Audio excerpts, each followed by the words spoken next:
Hey, what's up everybody? This is Dom, and today we are comparing the Galaxy S5 to the iPhone 5S. Now I realize these are two completely different devices and it's kind of like comparing apples to oranges, but I thought we would compare the two and see how they differ. So one thing you may have noticed already is the size. Obviously the Galaxy S5 is way bigger than the iPhone 5S. It's rocking a 5.1 inch display and the iPhone 5S only has a 4-inch display, so that's definitely going to be a huge difference there. But on the top side of the device, as you can see, we have a headphone jack, an infrared blaster, and a microphone on the S5, where we just have a lock button on the iPhone 5S. Taking a look at the side of the device, as you can see, the iPhone 5S has a SIM card slot, whereas the Galaxy S5 just has a lock button. The SIM card slot for the S5 is under its back panel. Now, taking a look at the bottom of the device, this is where things get a little bit different. We have a speaker and microphone on the 5S, a lightning port, and a headphone jack, where the Galaxy S5 has just one USB 3.0 charging and sync port. Moving along to the other side, as you can see, both devices have volume controls, but the iPhone 5S does have a mute switch on the side as well. One feature that both of these devices do have in common is a fingerprint scanner that's built around the home button.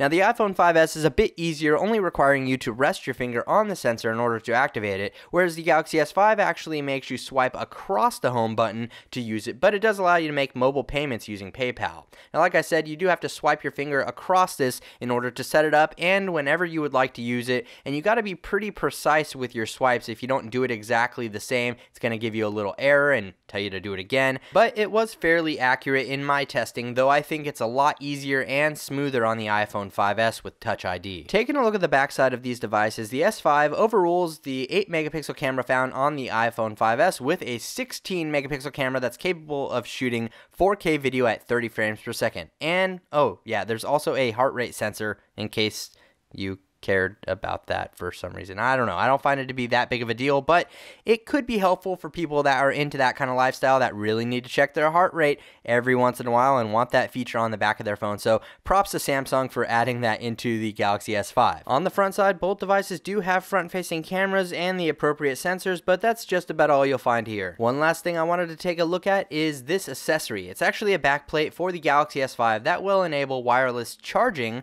on the S5, so you'll have to purchase this backplate, and then you can purchase the wireless charging pad from Samsung and be able to wirelessly charge your device just by setting it on the pad. Now obviously this is going to cost you extra, but it's something that the iPhone is not currently capable of in its native form. Now just for kicks, I did want to give you guys this comparison shot of the S5, the S4, the Moto X, and the iPhone 5S, just so you can get an idea of exactly how big the Galaxy S5 is if you've seen any of the other three devices. So I hope you guys enjoyed this video, and if you did, be sure to hit that thumbs up button as it does help out the channel a lot, and be sure to subscribe for more Galaxy S5 content in the future. Thanks again for watching everybody, I really appreciate it. This is Dom, and have a great day.